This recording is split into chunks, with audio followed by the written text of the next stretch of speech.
So if I come here and tell you, hey guys, I found the solution to one of your biggest problems in your career, what would you say to me? Some of you might be like, yay, tell me more. Some of you might be like, yeah, right. Some of you might reject me. But rejection is exactly what I'm talking about. Not rejection per se, but the fear of rejection, that's one of the biggest problems you will face in your career. This type of fear that, keep us in line, make sure people like us, make sure we don't do anything crazy. But it's also a type of fear that holds us back from getting what we want and asking for what we need, and sometimes even achieving our dreams. I did find a solution to that problem. But before I go there, I'll tell you a little bit about who I am and how I got there. Raise your hand if you like gifts. Okay, almost all of you. Okay, for the couple of you who didn't raise your hand, put that on LinkedIn. It's an interesting fact. When I was 6, I got my gift. I grew up in Beijing, China, by the way. My first grade teacher had this brilliant idea. She wanted us to get holiday gifts, but also learn the virtue of complimenting each other.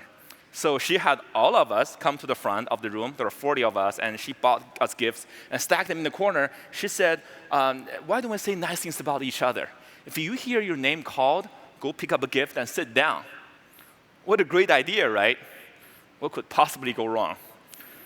Well, it started with 40 people, and then there were 20 left, and then there was 10 left, 5 left, and 3 left, as the compliments stopped.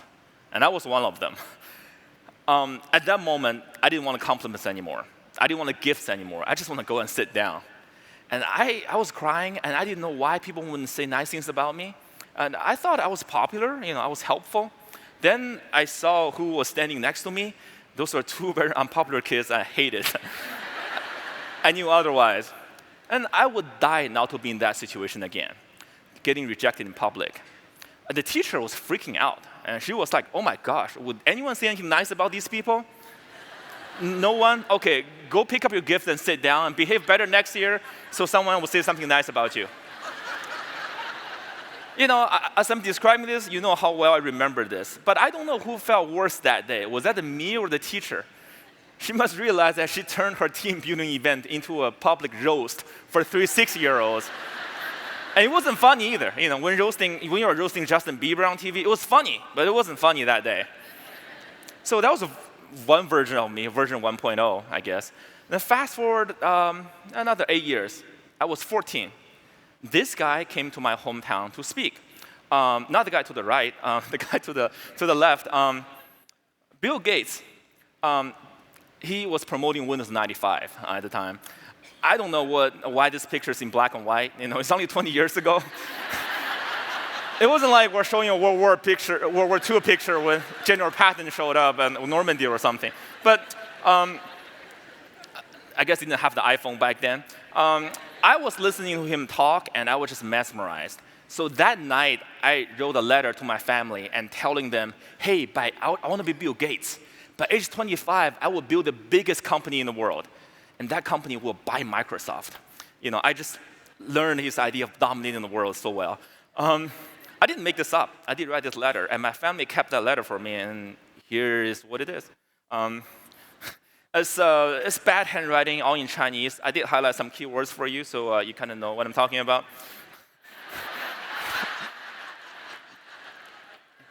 And then in that letter, I also talked about in the future, I want to move to the US to fulfill that dream, because that's where Bill Gates lived. He's cool. I want to be where the cool guy is. By the way, Bill Gates is cool in my eyes. I don't know about you. But so 2 years later, I was given the opportunity to come to the US to go to high school and college. And I did. And I thought this is going to be the great start of a great entrepreneur story, immigrant entrepreneur. I'll be the next Andrew Carnegie. But then something happened. One day I woke up. 14 years went by just really quickly. When I woke up, I'm 30. And just heard the news from my wife, we're going to have a baby. I love babies. And I'm pro-baby, and I would recommend them to you, all of you. But one thing for sure, when you become a father, this chance of you building this great company goes way down. Looking back, I didn't build the biggest company in the world. I didn't even start. And also in my career, I was very stagnant. I did not share this story with other people until very recently. I wrote this article for Business Insider. I used to be an intern at LinkedIn, and I was number 180. And at the time, I was trying to impress everyone. I wanted that full-time job so bad. I was trying to impress everyone and I was staying late. Then one day I went into the kitchen. In came the CEO at the time, Dan Nye, and he was asking me, "Hey, what are you doing?" At that moment, oh my gosh, there's two versions of me was standing on my shoulder. One, he wanted to change the world. He's going to tell the CEO how awesome his work, how important his work is. He's going to get me invited to coffee. He's going to get promoted. and the other guy was afraid of rejection. I did not know what to do at that moment, and I lost it. And in 1 minute, I pieced all kind of words together, like cluster analysis, market size, and correlation. Somehow I felt that those all make sense to him and sounded important. It didn't. And so after a minute, he gave me a polite smile and saying, "Hey, good luck." I wanted to hit my head against the wall, and I probably did. I just don't remember now. Maybe I hit too hard. So, and then my confidence dropped. And my performance dropped, and I didn't get a full-time offer. It probably cost me millions of dollars. So looking back, it was like that fear of rejection, that 6-year-old was dominating my life. And every time I wanted to do something in my life, every time I wanted to step out and do something, every time in my career I wanted to speak up, I felt I was so afraid I shouldn't do it. And that type of fear even stayed with me after I started my own company. So I quit my job at age 30 and started my new company. You know, if you want to be Bill Gates, you got to start sooner or later, right? 4 months into my venture, I already built a team. I had a product. You know, speaking of talent acquisition, my way of acquiring talent is going to the gym and saying, "Hey, I got this idea. You want to join?" So I built a team. I built a product, and I was having a good time. And I was presented with an investment opportunity, and I thought I was going to get it. I wanted it so bad, I dreamed about this on 5 different occasions. You know, each time I thought I was dreaming about getting this call from the investor and calling my parents and calling my wife and telling them the good news, and then I woke up. You know, it sucked. Those were the dreams. Then there was reality. One day I was at a restaurant celebrating a friend's birthday. They were singing all around me, happiness. Then this phone vibrated, and I put it out, and I saw this email from the investor. I look at it, it's just a one-liner email saying, "Nope, we're not going to do this." And it didn't tell me why, it didn't tell me how I can get a yes. So I had to stand up and just walk out so people wouldn't see me cry in front of them. And I couldn't believe how much I was hurt by that rejection. It wasn't like I wasn't smart, I thought I was. It wasn't like I wasn't well educated, but I couldn't believe how much rejection hurt me. I didn't want to quit. But that's where it really dawned on me. Wait, would Bill Gates want to give up after simple rejection, investment rejection? Would anyone successful in their career want to give up after meeting a CEO and not having a right pitch? No way. So if I want to do anything, I can build a better team, I can build a better product, I can build a better company. But one thing for sure, I got to be a better person. I got to be a better leader. I have to put that 6-year-old back to his place so he wouldn't bother me anymore. So I searched online, how do I overcome my fear of rejection? Google is my friend. I found this thing called rejection therapy. How many of you heard of rejection therapy? A couple of you, okay. It's a game that teaches you how to look for rejection on purpose. So the idea is you get rejected once per day for 30 days. By the end, you desensitize yourself from the pain, from rejection, and you become a badass. I love the idea of becoming a badass. I said, okay, I will not only do this, I will do this for not 30 days, I'll do this for 100 days. All right, I will use my imagination to come up with my own way to get rejected. And I will use my iPhone to film this experience. I would make a video blog or vlog about it, so the world would hold me accountable. So that's what I did, and this is what the blog looked like then. So for example, borrowing $100 from a stranger, and asking for a burger refill. That's what I did. And then one day, Super Bowl Sunday, I bought my chips and knocked on a stranger's door and said, hey, can I join you guys? I got chips. I got rejected on those. But strange things started to happen. People started to say yes to me, a lot of them. So one day, I knocked on a stranger's door. I had the soccer ball in my hand. I knocked on a stranger's door, and this guy came out. And I used to live in Texas, and so this guy came out. He has this giant Texas T-shirt, flag on his T-shirt. People do that in Texas. And and I said, sir, can I play soccer in your backyard? And he looked at me, soccer in my backyard. Then he saw I was all serious with shin guards and cleats, uniform all decked out. I was like, I guess so. Come on in. So he invited me into his backyard. I was all confused. So I bounced the ball off my foot, had a pose, took a picture, and I left. But before leaving, I asked him, how can you say yes to me? And he said, this is so off the wall. How can I say no? One day, I was driving down the highway. I saw a police car, so I flagged him down. I pulled him over, and I said, "Officer, can I drive your car?" And I'm not gonna drive it away. I'm far. I'm just gonna, give it a spin. Listen to a radio. Pretend to be a police officer. Feel what it's like. And he looked at me and was like, "Okay, sure." So I drove a police car. And not in the back either. And then one day I said, what's something that's so impossible to get a yes from? How about flying someone's plane? No one's gonna say yes to me on that. So I went to an airfield and saw this pilot-looking guy, and I said, sir, can I fly your plane? And he was so happy to see me. He was like, yeah, you can fly my plane. I'll teach you how to fly, let's go. I'm like, why? I had no license or no experience or courage to fly a plane. And it turned out he did not own a commercial jetliner. He owned a gyroplane. You know what a gyroplane is? It's like what James Bond uses. It's like a miniature helicopter or motorcycle in air type of thing. So I flew his plane. And I didn't make this up. I have the evidence for all of them. Then you can tell. But I want to show you. But if there's one thing I want to show you that shows this idea of looking for rejection but not getting it, and I want to show you the video. Here it is. I'm driving toward Krispy Kreme. I'm gonna ask them to make me some specialized donuts, and we'll see what happens. What kind of specialized donuts are we talking about? I like to have getting you link the 5 donuts together, make them look like Olympic symbols. Oh. And when are you looking to these? Huh? When? The next 15 minutes? Let me see what I can do. Okay. Try, but what do you think? Wow.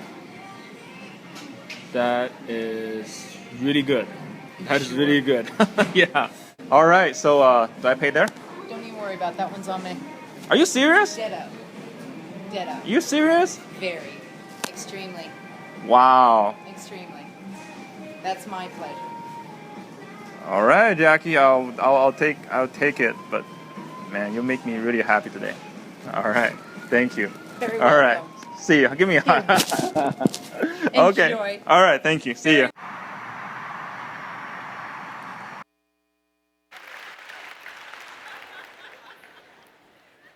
So, well, that was all in hidden camera.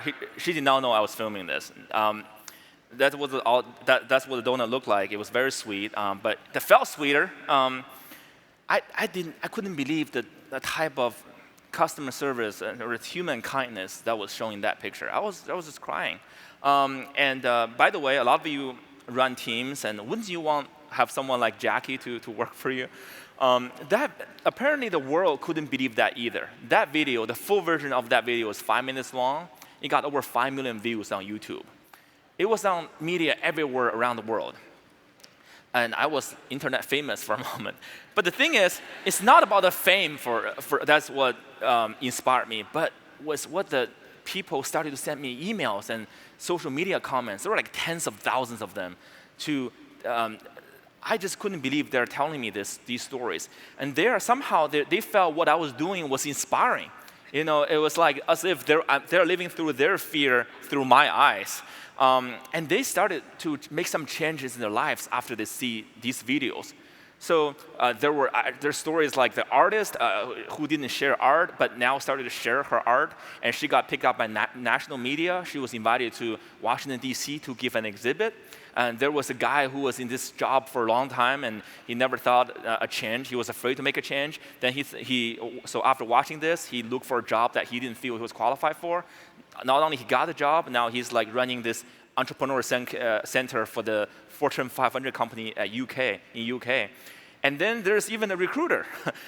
He worked for Google, and he invited me to have lunch. And then he was like, I mean, he was a contractor. He said, I'm living in fear of rejection every day. I was like, what? You work for Google? How do you feel rejection? Don't people bang their head against the wall trying to get into Google? He said, yes, but I'm in the most competitive environment looking for talent. Not only I'm afraid of rejection from candidates, I'm afraid of rejection from hiring managers, I'm afraid of rejection from my own managers, and the one thing I hate the most is to give rejections. That's the worst part of my job. I hate saying no to people. And he was thanking me to help him with these videos. This got me a chance to see, wow, you know, I used to think I was the only one who was afraid of rejection, or maybe a few other people. It turned out everyone was afraid of rejection. And so I turned the rest of 100 Days of Rejection into a playground, into a lab. You know, I was a lab rat. You know, I was trying to put every persuasion, every negotiation theory I learned into this and see what make people tick, see how I can get more yeses. And I learned a few things. And the first about is, what is rejection? What is this monster we're so afraid of? It turned out that rejection is really a numbers game.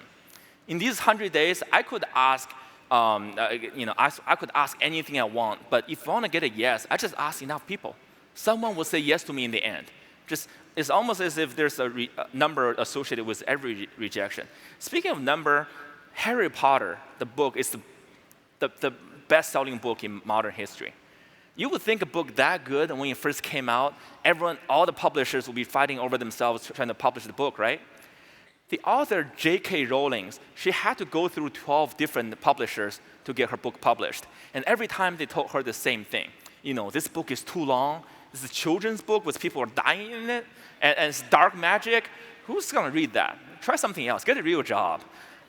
It's on the 13th try. The chairman of the publisher, he rejected her as well, but he handed the manuscript to his granddaughter, who couldn't put it down.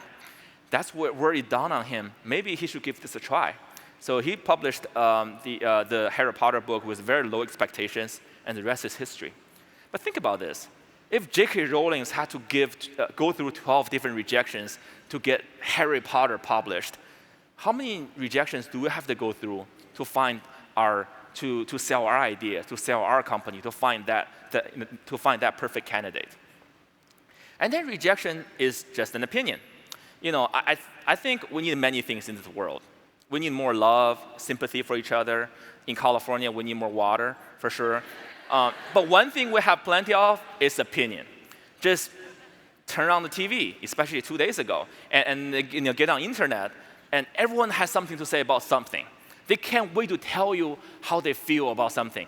And it's almost as if opinion is the cheapest resource on earth. You know, it's completely renewable too. But rejection is nothing more than the opinion and preference of someone else. It actually says more about the rejecter than you. In these 100 days, I could ask the same request to 10 different people. Someone say yes, someone say no. Someone will give me a hug. Someone will run away from me as fast as they can.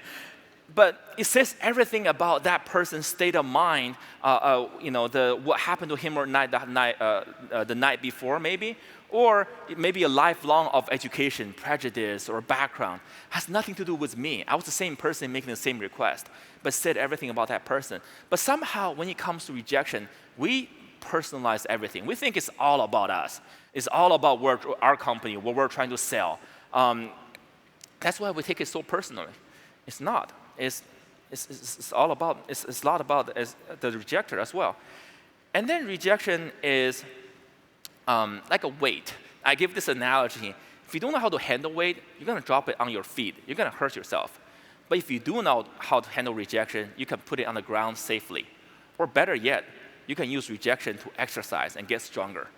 In these 100 days, I became, by the end of it, I felt I could ask anything from anyone, anywhere, without a fear. I felt invincible.